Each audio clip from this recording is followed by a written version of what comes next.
this is Vanessa Chamberlain, Press Secretary for Americans Serving Americans, and today I'm interviewing one of our very special Eagles. He is a heavyweight champion of the world, the real deal himself, Mr. Evander Holyfield. How are you, Evander? I'm doing great. That's awesome. Well, I know how I introduced you, and I know that you're the four-time heavyweight champion of the world, in fact, but people who don't know you don't know your story and how you got to be there. I mean, you didn't just wake up one day and become heavyweight champion of the world, did you?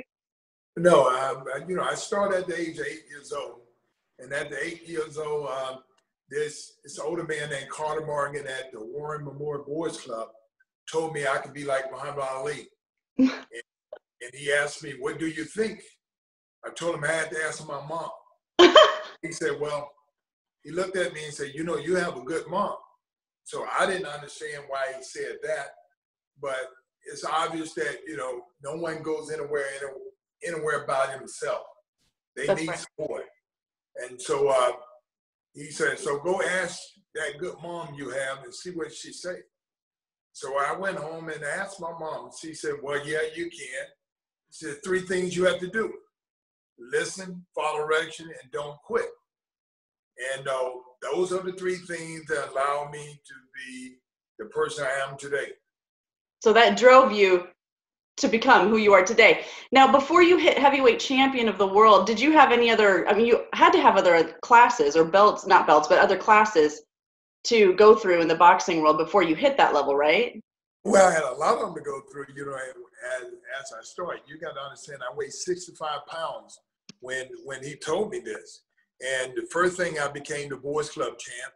Then after Boys Club champ, I went from 65 to 75 to 85, 100 pounds, and then all the way up to a light heavy when I was in the Olympics in 1984.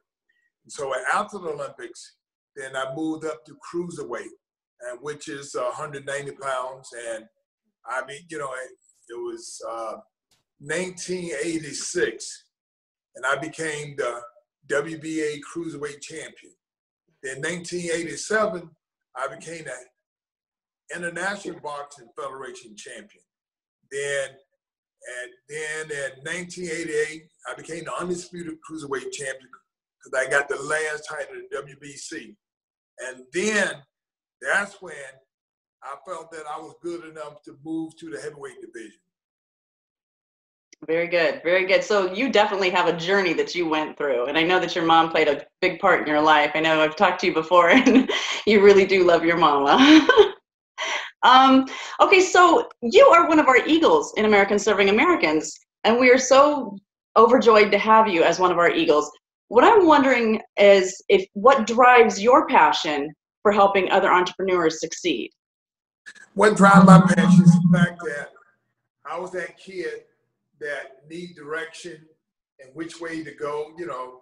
My mother didn't have what you called she quit. Well, she didn't quit.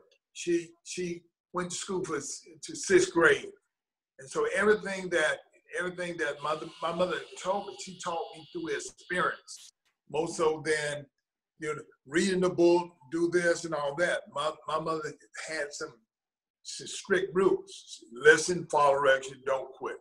Everything, listen, follow direction, don't quit. And my mother, as a kid, I had to get up early in the morning and do all the work. First of all, my mom said, you got to do this work here first, because they're going to pay you when you go to your other one. But this here, you do this one first. You do for yourself first. You make sure you clean up and do all these things before you go. That's right. That's right. And so it sounds to me like what drives your passion is the fact that your mother drove you, and you kind of want to pay it forward now. Exactly. It just gives people opportunity. You find that no one goes anywhere without information.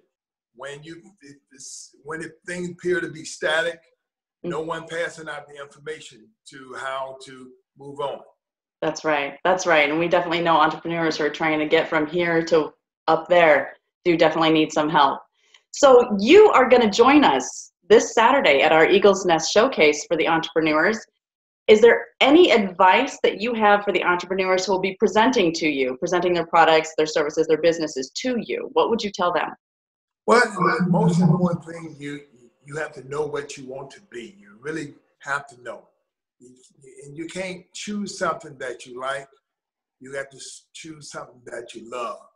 Love is quite different. When you love something, you're willing to pay the price. And so, and that means when things go bad, you figure out a way to how to keep going. You don't give up on it. Because if I would have gave up on mine, the first time that I lost when I was 11 years old, and it took my mother. So everybody think I was so great. No, it took my mom. My mama said, I told my mom I lost. I told her I quit. My mother told me she didn't raise a quitter. You're going back. So the guy beat me again, and I had to go back again. On the third time, I finally beat it. And so, when I actually beat it, my mama told me I didn't have to box anymore. But she told me, I said, Mama, I won though. I don't want to stop.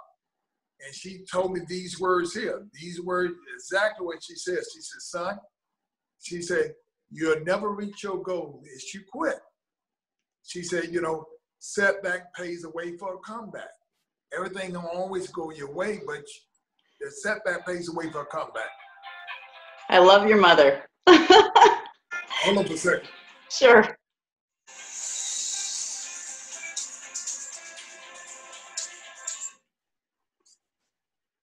Hey, Sam.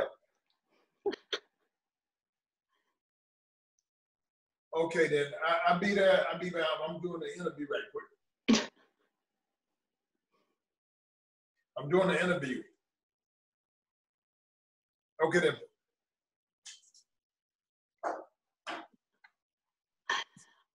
Evander, I know you're a busy man, and that call right there just proved it. So I'm not going to keep you any longer. I just really appreciate you taking a little bit of time out of your busy day to join me and talk to me a little bit and tell people a little bit about your passions, what drives you, and why you're excited to be with Americans Serving Americans.